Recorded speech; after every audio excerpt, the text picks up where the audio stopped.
Selamat datang di channel Novel Official. Sebelum kalian mendengarkan novel Pesona Pujaan Hati, jangan lupa like, share, and subscribe. Kalau tidak ku sentil jantung kalian. Hehehehe. Tanpa lama-lama lagi langsung saja kita masuk di alur cerita novelnya. Bab 3341. Melihat reaksi Helena yang intens, gadis itu mau tidak mau menjadi panik.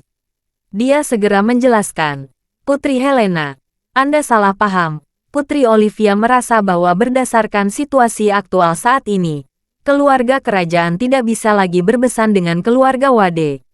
Putri Olivia ingin Anda pulang dan beristirahat. Aku tidak percaya. Helena segera menolak dengan keras. Aku tidak akan pergi bersama kalian. Jika kalian ingin pergi, pergilah sendiri. Gadis itu segera berkata, "Putri Helena, jika Anda menolak perintah, Anda akan dikeluarkan dari keluarga kerajaan. Harap dianggap baik-baik." Helena berkata tanpa ragu, "Kalau begitu singkirkan aku. Apapun yang terjadi, aku tidak akan pergi bersama kalian." Melihat Helena waspada, gadis itu langsung membandingkannya dengan gadis lain. Segera keduanya berjalan ke arah Helena dengan agresif. Satu di kiri dan satu lagi di kanan. Gadis Tionghoa itu berkata dengan sedikit dingin, "Putri Helena, karena Anda menolak bekerja sama, jangan salahkan kami karena kebijaksanaan kasar." Helena sangat gugup, dan sambil mundur, dia berkata, "Jangan mendekat. Ini Cina, bukan Eropa Utara. Kalian tidak berhak mengganggu kebebasan pribadi saya." Gadis Tionghoa itu tiba-tiba berakselerasi dengan cepat. Sosoknya jauh lebih cepat, benar-benar berbeda dari temperamen lemah sebelumnya. Sepertinya dia telah menjalani pelatihan profesional. Meskipun bukan seorang pejuang, setidaknya dia adalah seorang agen yang berkualitas. Hal yang sama berlaku untuk gadis Nordik lainnya, yang kecepatan dan ketangkasannya tidak kalah dengan gadis Cina. Keduanya langsung menggunakan serangan menjepit untuk mendorong Helena ke sudut, lalu meraih lengan dari kiri dan kanan. Gadis Tionghoa itu berkata dengan kosong, "Putri Helena, jangan jelek." Setelah berbicara, dia langsung menyeret Helena keluar. Saat ini, Helena sangat putus asa. Keluarga Wade di sekitarnya tidak berniat keluar untuk membantu. Apalagi Felix tidak mengucapkan kata pun.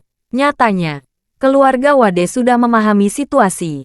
Helena adalah bidak yang diutus keluarga kerajaan Nordik untuk bertukar sumber daya. Dan sekarang, keluarga kerajaan Nordik mengetahui bahwa keluarga Wade telah menyinggung istana Wanlong, sehingga pikiran mereka berubah. Terlebih lagi, bahkan jika keluarga Wade memaksa Helena untuk tinggal, itu tidak masuk akal. Begitu Helena berselisih dengan keluarga kerajaan, dia mungkin akan segera dikeluarkan dari keluarga kerajaan. Seorang putri yang diusir dari keluarga kerajaan layak bicara. Oleh karena itu, di mata keluarga Wade, kemanapun mereka membawa Helena, itu bukan urusan keluarga.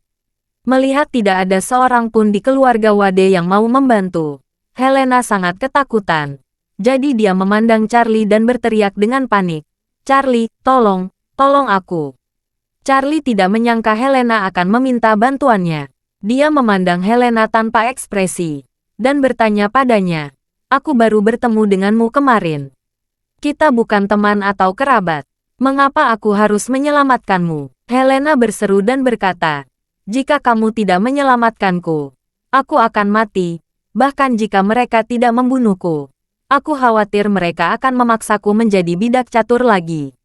Berbicara tentang ini, dia menatap Charlie dengan mata merah dan air mata, dan memohon, "Karena kamu telah menyelamatkanku sekali, aku mohon kamu untuk menjadi orang baik dan jangan biarkan mereka membawaku pergi. Jika kamu bisa selamatkan aku akan bersedia bekerja selamanya di masa depan."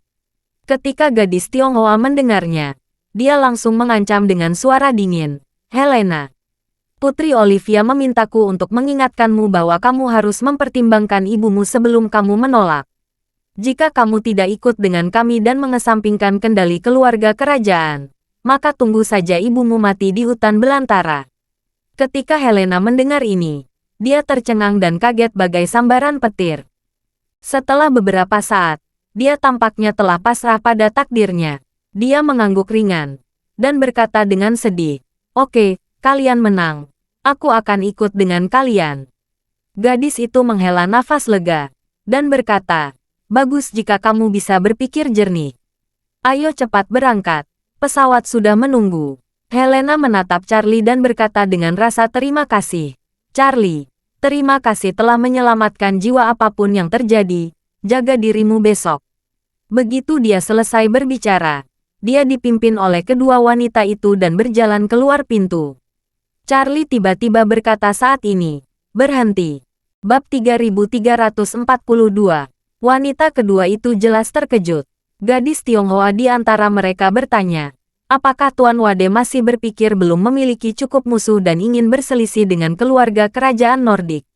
Charlie tersenyum mengangguk dan berkata, "Kamu benar.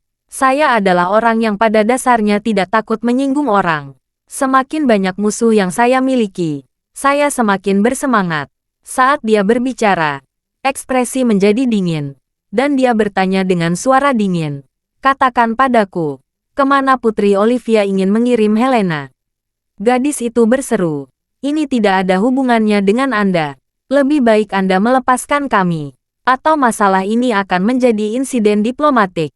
Charlie tersenyum dan berkata dengan ringan, "Jangan khawatir.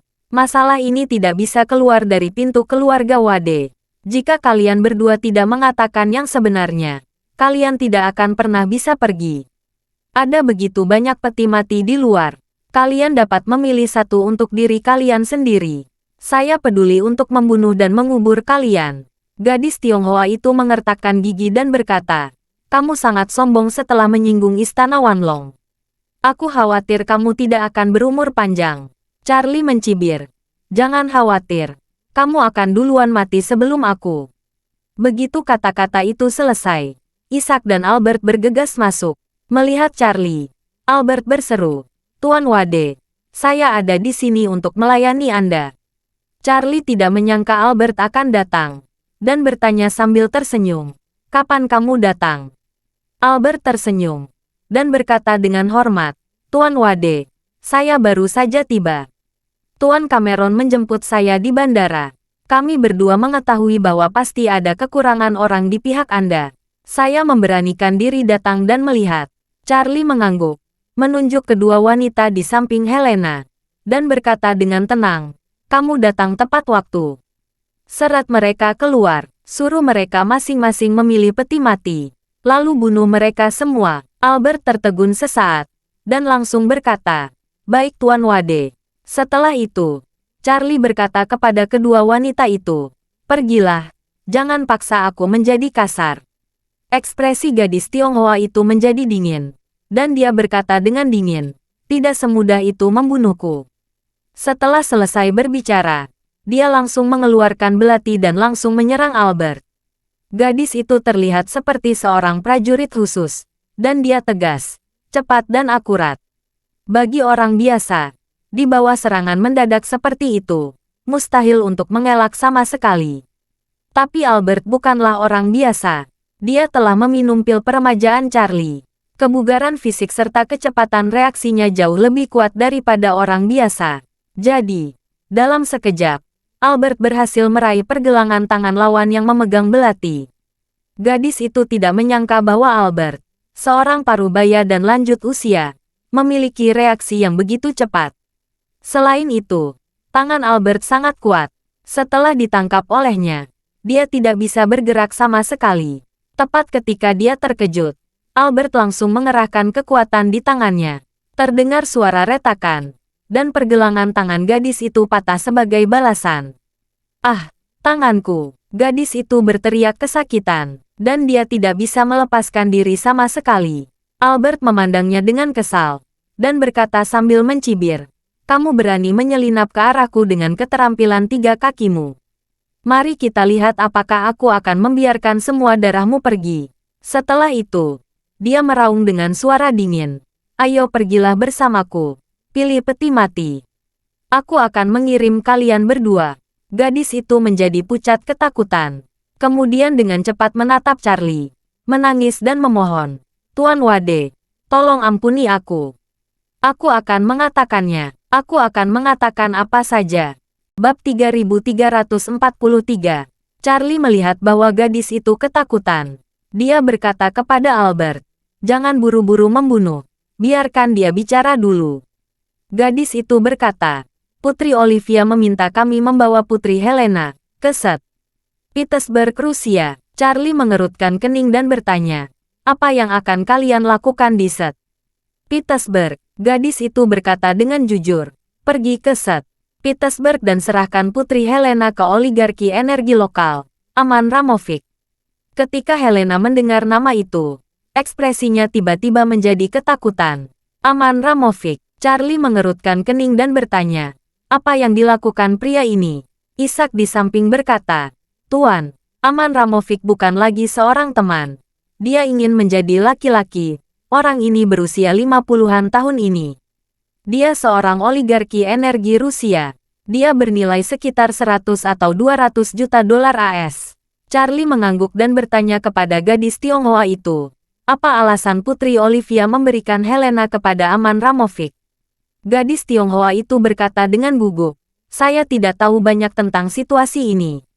Saya berspekulasi. Seharusnya menggunakan Putri Helena untuk mendapatkan keuntungan dari Aman Ramovic."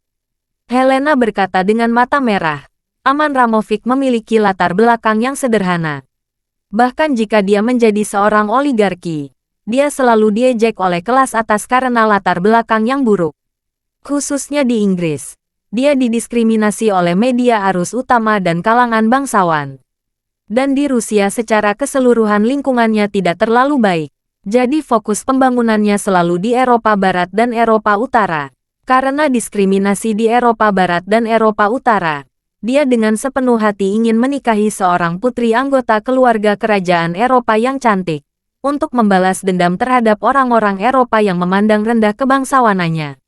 Helena berkata lagi, "Dulu, Aman Ramovic mencoba melakukan ini. Tetapi banyak keluarga kerajaan di Eropa, termasuk keluarga kerajaan Nordik kami, tidak menghendaki orang ini. Jadi dia tidak dapat melakukannya." Charlie mengangguk dan berkata dengan ringan, "Tampaknya adikmu sekarang berencana melakukan yang terbaik untuk memeras sisa nilaimu." "Ya," Helena berseru dan berkata, "sekarang nenekku berada di tempat kematian. Dia akan segera menurunkan tahta dan menjadi Ratu Nordik yang baru. Saat ini, jika dia membuat keputusan, tidak ada keluarga kerajaan yang bisa menghentikan." Charlie memandang Helena dan berkata, "Jika kamu tidak ingin dikendalikan oleh keluarga kerajaan, kamu bisa mendapatkan kembali tubuhmu yang bebas sekarang. Aku dapat menjamin tidak ada seorang pun di Cina yang dapat memaksamu untuk melakukan apapun. Tetapi kamu harus berkonsultasi sendiri. Bagaimanapun juga, ibumu masih berada di tangan keluarga kerajaan." Helena sedikit mengangguk. Matanya benar-benar pecah. Dia terisak dan berkata, "Saya tidak ingin pergi ke Rusia. Saya tidak ingin menjadi mainan Aman Ramovic. Tapi saya tidak ingin membahayakan hidup dan mati ibu saya." Charlie bertanya balik, "Lalu apa rencanamu sekarang? Jika kamu memutuskan untuk tidak pergi ke Rusia, aku akan mengurung kedua wanita ini. Tetapi jika kamu memutuskan untuk pergi, pergilah bersama mereka sekarang dan naik pesawat." Pertanyaan pilihan ganda yang begitu kejam membuat Helena pingsan seketika. Dia menangis. "Saya tidak tahu harus berbuat apa." Melihat ini, gadis Tionghoa itu membujuknya, "Putri Helena, saya dengan saran menyarankan agar Anda pergi bersama kami ke Rusia." Saat dia berbicara, dia takut kata dia akan membuat Helena marah. Jadi dia dengan cepat menjelaskan, "Anda tahu bahwa Aman Ramovic selalu berharap untuk menikahi seorang putri kerajaan. Jika Anda bersedia menikah dengannya, dia pasti akan bahagia. Dia akan mencintai Anda dalam segala hal. Setelah Anda memiliki hak tertentu untuk berbicara dengan Aman Ramovic, Anda pasti dapat meminta Aman Ramovic untuk melanjutkan negosiasi dengan keluarga kerajaan dan menukar ibumu kembali dengan harga tertentu. Kalau begitu, semuanya akan diselesaikan dengan mudah. Anda dapat melepaskan diri sepenuhnya dari kendali keluarga kerajaan." Bab 3344. Helena bahkan lebih hancur ketika mendengar ini. Nyatanya, Dia menyadari jika dirinya bersedia menikahi Aman Ramovic itu akan menjadi solusi terbaik. Memikirkan hal ini, dia menatap Charlie, tersenyum pahit, dan berkata, "Sejak ayahku meninggal, dan sejak hakku untuk mewarisi tahta dicabut, aku telah kehilangan semua dukungan dalam keluarga kerajaan. Seorang anggota keluarga kerajaan yang tidak memiliki apa-apa untuk diandalkan. Dalam keluarga kerajaan, saya direduksi menjadi alat tawar-menawar yang digunakan untuk mendapatkan keuntungan kapan saja dan di mana saja. Jadi, bagi saya, jika saya ingin benar-benar menyelesaikan situasi tidak berdaya ini dan belas kasihan orang lain, pertama-tama saya harus menemukan objek yang kuat untuk dipercaya." Karena itu, Helena tiba-tiba menutup mulutnya. Dia tidak bisa mengatakan kedamaian di depan Charlie dan keluarga Wade. Karena awalnya dia menganggap keluarga Wade adalah keluarga yang baik untuk diandalkan. Tetapi sekarang keluarga Wade akan mengalami bencana, dan dia khawatir sulit untuk melindungi dirinya sendiri. Oleh karena itu, jika dia ingin mengubah takdirnya, satu-satunya cara adalah menemukan ketergantungan baru. Hanya dengan cara ini ibunya bisa kembali dari tangan Olivia. Aman Ramovic mungkin pilihan terbaik saat ini. Pada saat ini, Charlie juga melihat apa yang dia pikirkan di dalam hatinya. Charlie tersenyum dan bertanya kepadanya, "Apakah menurut Anda keluarga Wade saat ini tidak bisa diandalkan? Jadi Anda hanya bersedia memilih Aman Ramovic itu, kan?" Helena memandang Charlie dengan malu. Meskipun dia terus menghindari matanya, dia melihat lagi dengan mata merah besar itu setiap kali setelah menghindar. Setelah beberapa saat, Helena berseru dan berkata, "Saya tahu, jika saya membuat keputusan ini, Anda pasti akan memandang rendah saya, tapi saya tidak bisa mengabaikan hidup dan mati ibu saya. Dia satu-satunya kerabat saya di dunia." Berbicara tentang ini, dia tidak dapat menahan diri untuk tidak memerintah kepalanya, dan berkata dengan malu, saya khawatir saya harus memilih jalan keset." Petersburg. Mendengar ini, gadis Tionghoa itu menghela napas lega, dan dengan cepat berkata, "Putri Helena, pergi ke Set. Petersburg sama sekali bukan hal yang buruk. Saya yakin dengan bantuan Aman Ramovic, Anda akan dapat pulih dan mendapatkan kembali hidup Anda."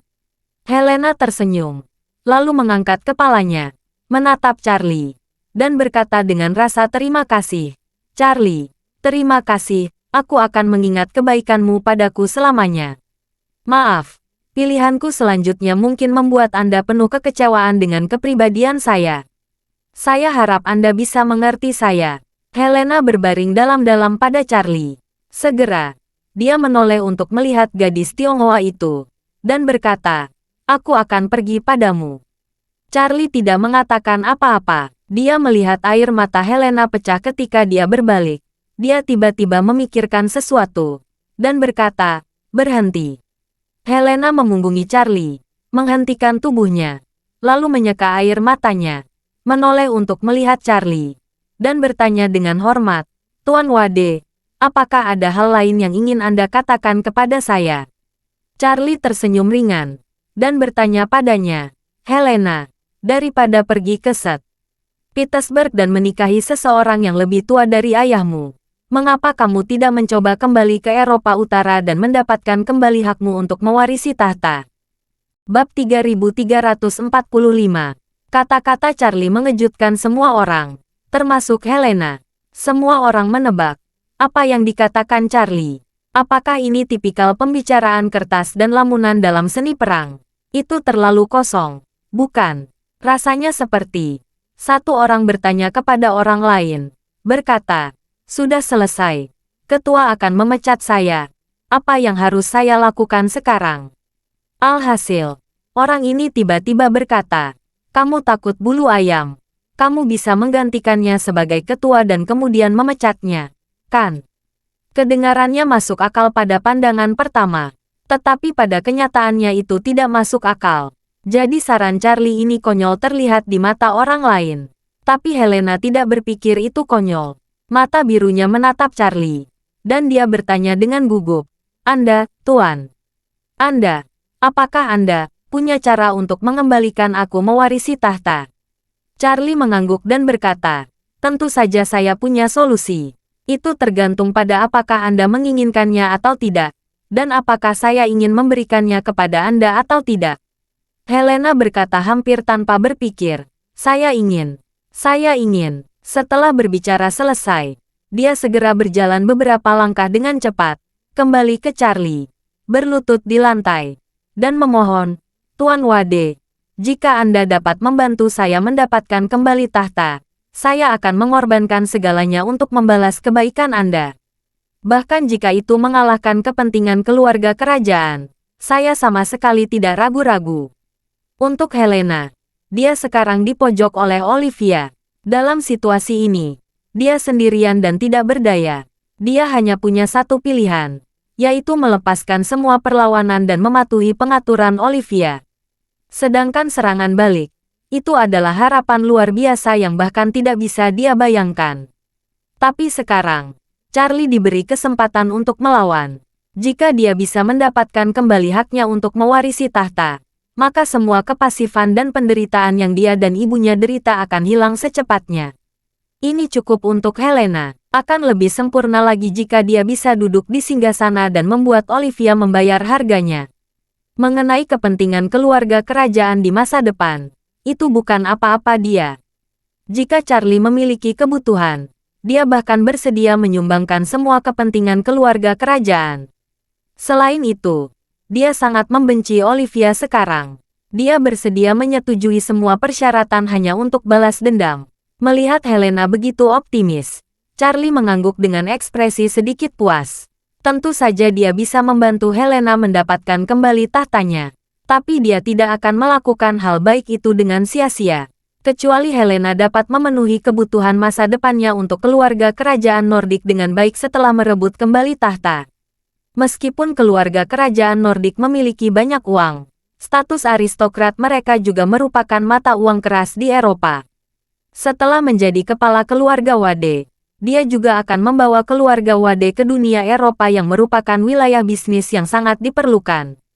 Jika dapat memiliki keberadaan keluarga kerajaan Nordik di belakangnya, akan sangat bermanfaat untuk memasuki pasar Eropa di masa depan. Jadi, dia memandang Helena dan berkata dengan tenang, ingat apa yang kamu katakan hari ini. Setelah kamu menjadi Ratu Nordik, jangan lupakan janjimu hari ini, atau aku akan mendorongmu kembali dan menarikmu ke bawah. Helena segera mengangguk berat, mengangkat tangan mencurigakan, dan berkata dengan sungguh-sungguh, saya, Helena Iliad, bersumpah demi Tuhan jika saya mendapatkan kembali tahta Nordik, saya akan mematuhi perintah Tuan Wade dalam hidup ini dan tidak akan pernah melanggar perintah Anda. Saya bersumpah. Oke, Charlie mengangguk puas, dan bertanya, berapa lama nenekmu bisa bertahan hidup? Bab 3346. Helena menjawab, ibuku memberitahuku, nenek bisa bertahan beberapa hari hingga 1 bulan. Charlie sedikit tersenyum. Kalau begitu jangan khawatir. Kamu kembali ke hotel untuk beristirahat hari ini. Aku mengundangmu mengunjungi upacara pemujaan leluhur keluarga Wade besok. Setelah upacara pemujaan leluhur selesai, saya akan mengirimmu kembali ke utara Eropa. Segera, Charlie berkata kepada Yeremia, kakek, beritahu Koncorde bersiap lepas landas besok sore. Setelah upacara pemujaan leluhur, saya akan membawa Helena kembali ke Eropa Utara.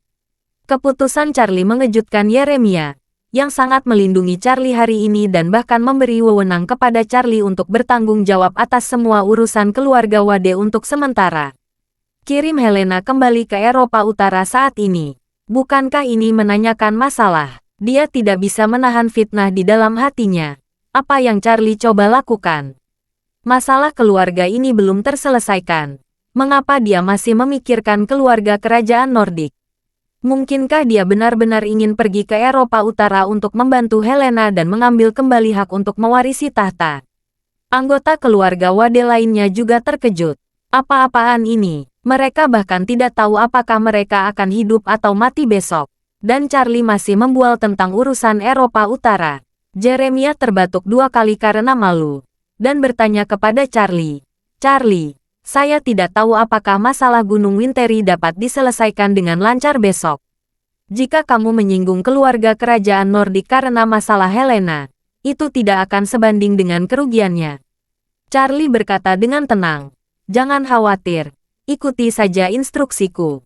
Clayton juga berseru saat ini. Charlie, apakah kerajaan dengan mengatur pesawat untuk mengirim Helena kembali? Dia secara otomatis akan mendapatkan hak untuk mewarisi tahta. Jika kamu mengirimnya kembali seperti ini, itu hanya akan terjadi pada domba di mulut harimau. Helena juga berkata dengan gugup. Tuan Wade, Olivia sudah memperingatkan saya. Dia tidak mengizinkan saya kembali ke Eropa Utara. Jika saya kembali dengan gegabah, dia pasti akan mengendalikan saya. Charlie berkata dengan acuh tak acuh. Semuanya, kamu hanya perlu melakukan yang terbaik untuk memastikan bahwa kamu dapat bertemu nenekmu secara pribadi sebelum dikendalikan olehnya.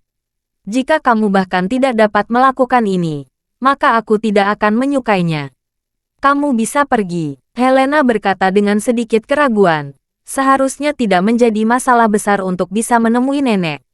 Tapi, bisakah semua masalah terselesaikan dengan menghubungi nenek? Charlie mengangguk. Itu benar. Jika kamu bisa membahas nenekmu, tahta itu pasti milikmu. Helena merasa dia tidak bisa memahaminya.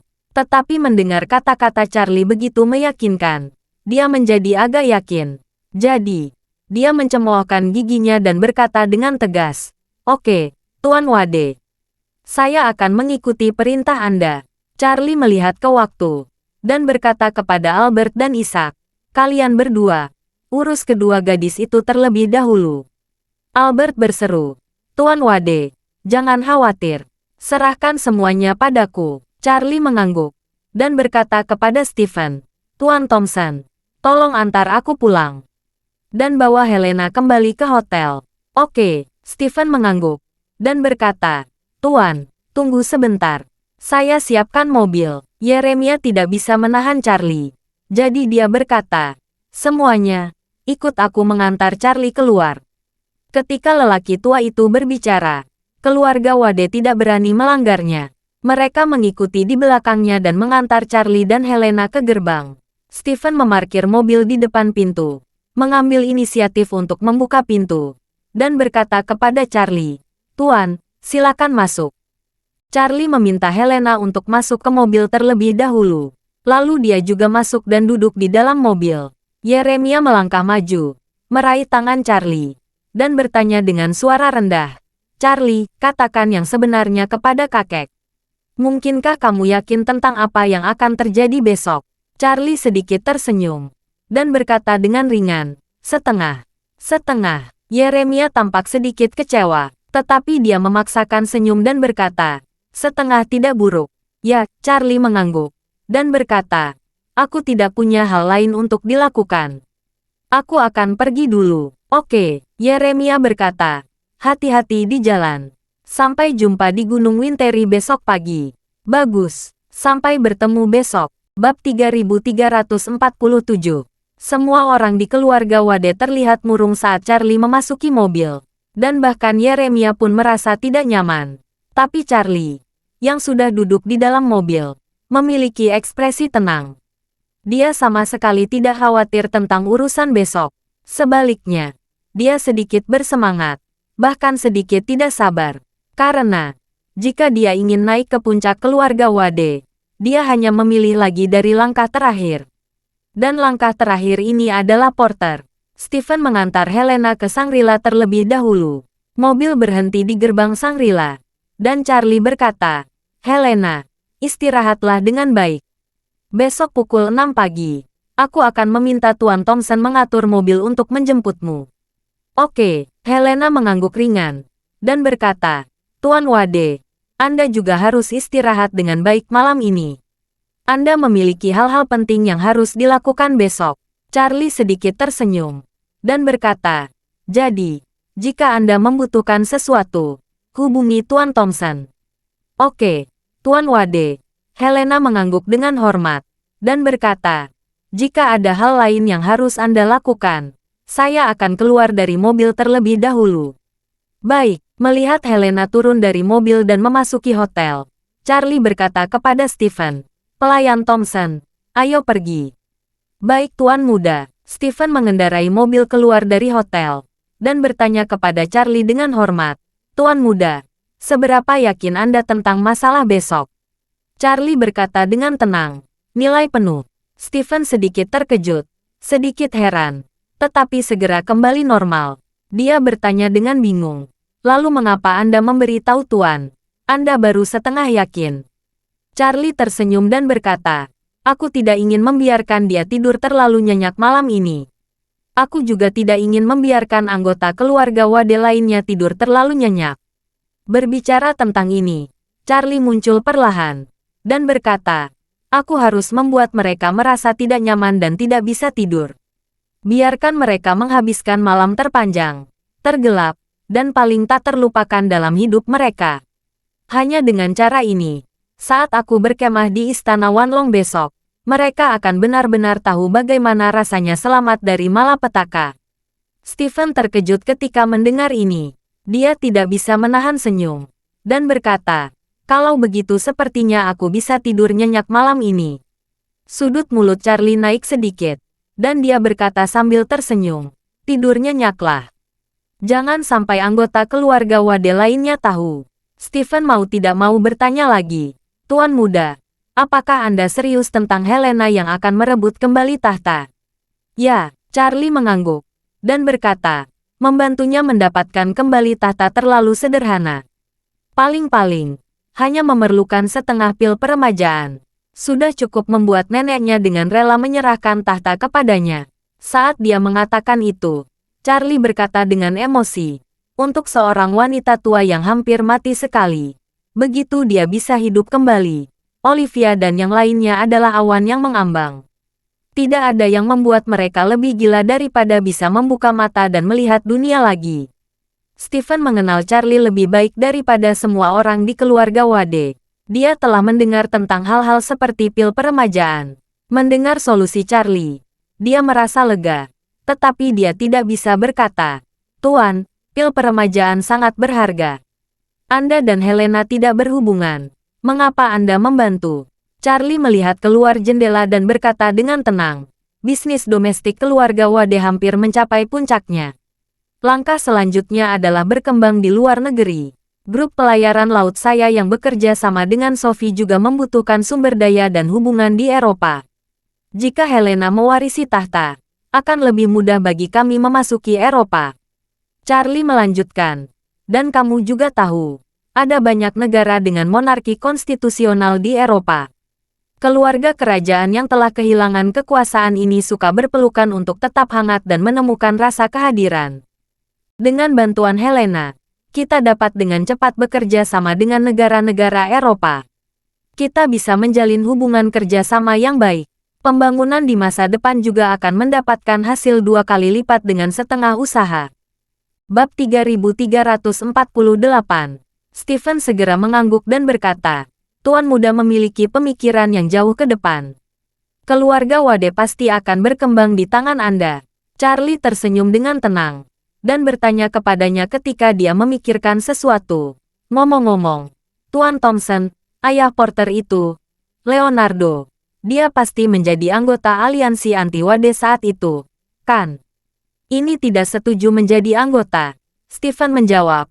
"Leonardo didukung oleh Seldon." Dia mematuhi kata-kata Seldon. Dia jelas merupakan anggota tulang punggung aliansi anti-Wade. "Jadi begitu," Charlie berkata sambil tersenyum. "Kalau begitu, Porter pasti menghormati Seldon, kan?" Stephen berkata, "Secara teori, seharusnya iya. Lagi pula, Seldon adalah dermawan keluarga Waldron saat itu. Tanpa dukungannya, Leonardo bahkan tidak akan dianggap sebagai kentut di Eastcliff." Charlie mengangguk, mendecakkan liputannya dengan main-main dan berkata, "Itu menarik. Besok, saat pasukan Istana Wanlong pergi ke Gunung Winteri, jika mereka melihat Seldon dikirim, saya tidak tahu bagaimana perasaan mereka." Stephen sedikit tersenyum dan berkata, "Tampaknya Tuan Muda Schultz sudah mengambil keputusan." Charlie terkekeh dan berkata, "Pelayan Thompson mungkin tidak tahu bahwa komandan tertinggi Istana Wanlong di Surya sekarang dikurung bersama Seldon." Aku akan membawanya ke Gunung Winteri besok pagi agar Porter juga tahu betapa sialnya kejutannya. Setelah itu, dia memerintahkan, "Pelayan Thompson, jangan pergi ke keluarga Golding sekarang. Bawa aku ke tempat lain." 20 menit kemudian, di sebuah peternakan di pinggiran kota Eastcliff. Begitu Stephen mengemudikan mobil ke pintu, gerbang besi pekarangan dibuka dari dalam. Holden membawa 2 anak muda dari keluarga Harker untuk menyambutnya dengan cepat. Melihat Charlie turun dari mobil, dia berkata dengan hormat, "Tuan Wade." Charlie sedikit mengangguk, dan bertanya pada Holden, bagaimana kabar kedua orang itu. Holden menjelaskan, beberapa orang mengawasi mereka, dan ada beberapa orang yang mengawal saat mereka pergi ke toilet. Tidak akan pernah ada masalah. Charlie tersenyum kecil dan berkata, "Bahwa aku melihat mereka." Holden mengangguk, menyingkir, memberi isyarat mengundang, dan dengan hormat berkata, "Silakan, Tuan Wade." Charlie menoleh ke Stephen dan berkata, "Tuan Thompson, mari kita bertemu kenalan lama bersama." Stephen menjawab, "Baik, Tuan Muda." Seorang junior dari keluarga Harker berjalan ke depan dengan cepat, memimpin Charlie dan Stephen ke ruang barat halaman pertanian. Di ruangan yang luasnya kurang dari 20 meter persegi, 7 atau 8 anggota keluarga Harker membentuk lingkaran. Di dalam lingkaran itu ada 2 pria yang diikat erat ke kursi dan kepalanya ditutup dengan kain hitam. Melihat situasi ini, Charlie berpikir dalam hati, tidak apa-apa mengikat Sheldon. Apalagi Zain lebih patuh daripada seekor anjing saat ini. Tidak perlu repot-repot mengikat dengan erat. Namun, keluarga Harker serius dan bertanggung jawab. Wajar saja dia tidak mengatakan hal seperti itu, agar tidak menyurutkan semangat keluarga Harker. Jadi, Charlie langsung memulai dan merobek kain hitam dari kepala kedua orang itu. Saat ini, dia melihat Sheldon dan Zain masih memiliki kain di mulut mereka. Sheldon mendongak dan melihat Charlie. Mata dan ekspresi segera menjadi gugup dan ketakutan. Melihat dia sangat gugup, Charlie melepaskan kain dari mulutnya dan berkata sambil tersenyum, "Oh, Tuan Schultz, jangan terlalu takut. Aku datang untuk menengokmu. Aku punya kabar baik untukmu." Sheldon bahkan lebih gugup setelah mendengar ini, dan tidak mau bertanya, apakah kamu punya kabar baik?" Charlie bertanya sambil tersenyum, "Tuan Schultz, apakah Anda pernah mendengar tentang organisasi Istana Wanlong?" Sheldon mengerutkan kening, dan berkata dengan nada tertekan, "Tentu saja saya tahu tentang Istana Wanlong. Anda membiarkan saya tinggal di Surya begitu lama, dan ada perang sepanjang hari. Ada orang-orang dari Istana Wanlong yang mengalahkan Hamid." "Ya," Charlie mengangguk dan berkata sambil tersenyum, "kamu mungkin tidak percaya. Penguasa Istana Wanlong sebenarnya adalah kenalan lamamu." Bab 3349. Kenal lama. Ketika Sheldon mendengar ini, dia berkata dengan tidak percaya, "Tapi saya sama sekali tidak mengenal penguasa Istana Wanlong. Bagaimana dia bisa menjadi kenalan lama saya?" Charlie tersenyum dan berkata, "Mungkin tidak tepat untuk mengatakan bahwa dia adalah seorang kenalan lama. Harus dikatakan bahwa dia adalah juniormu. Dia memiliki hubungan yang dalam dirimu." "Bagaimana mungkin?" Sheldon merasa sangat bingung.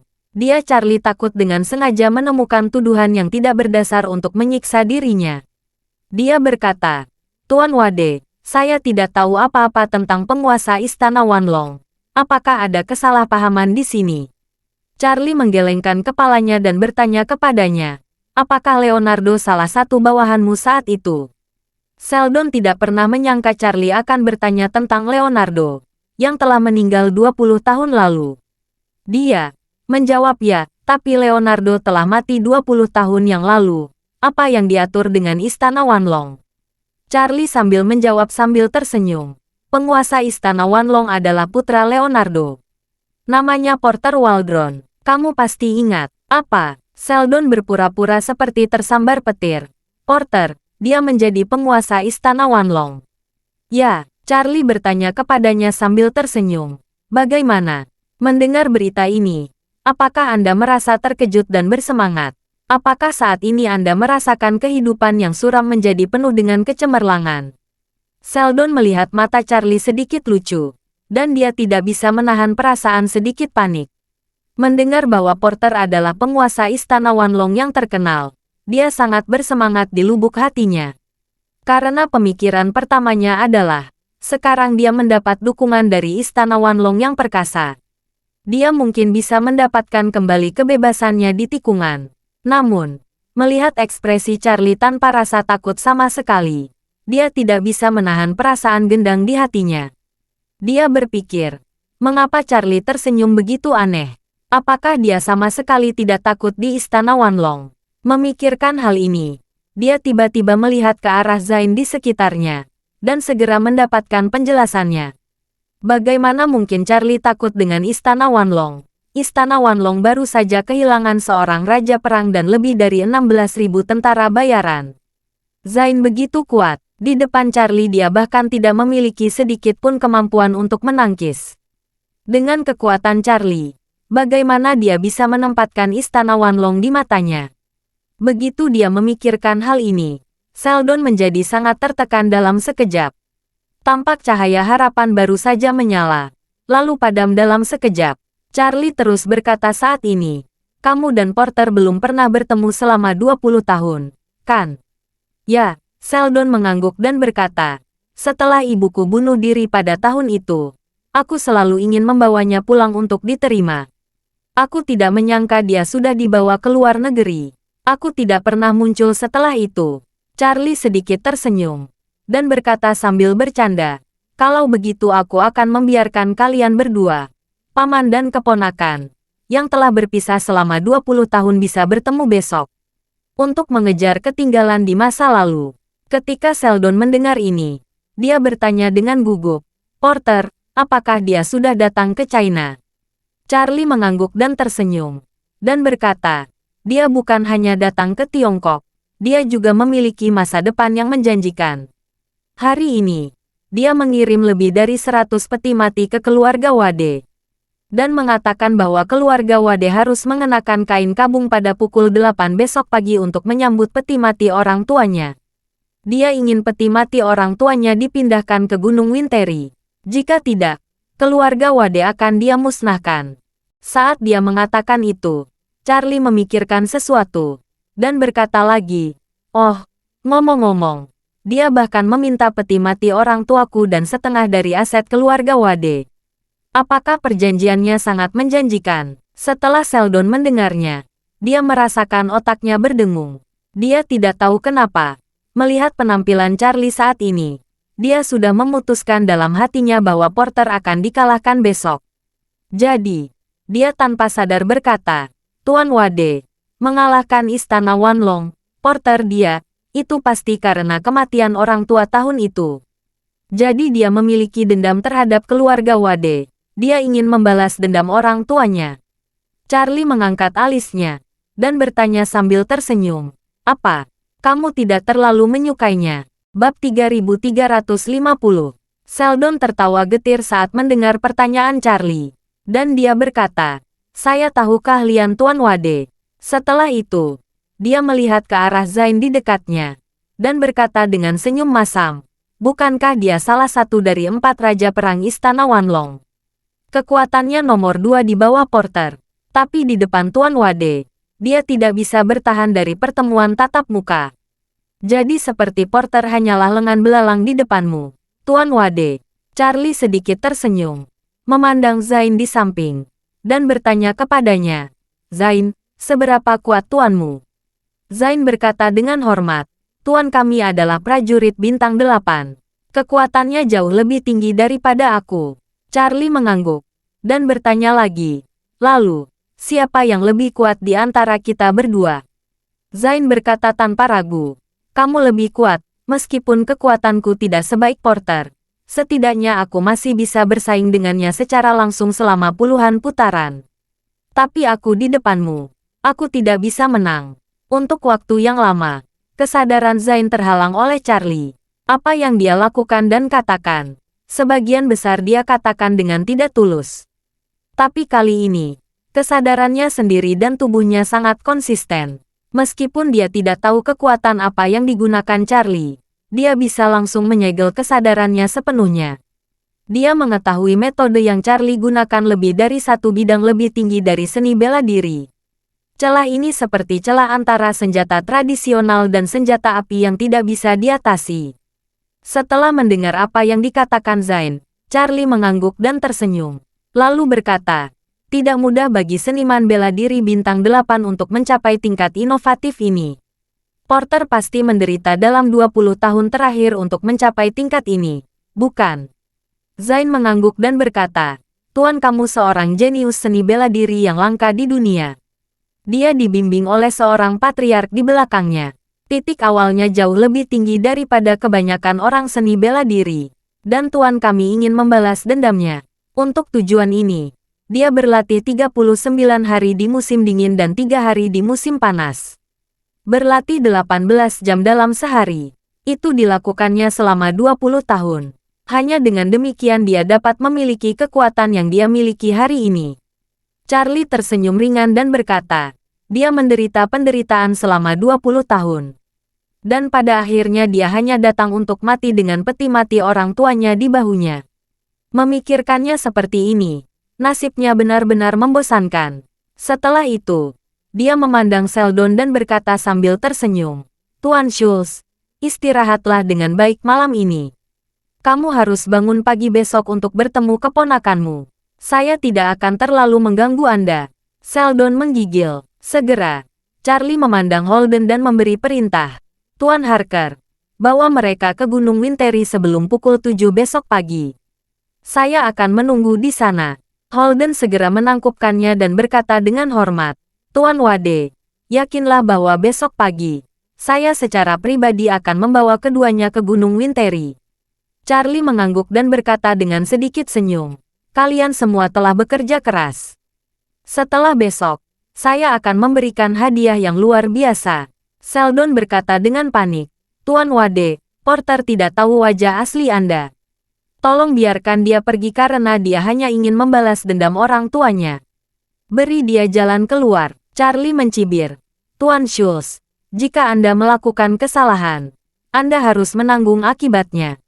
Anda telah hidup selama 50 tahun.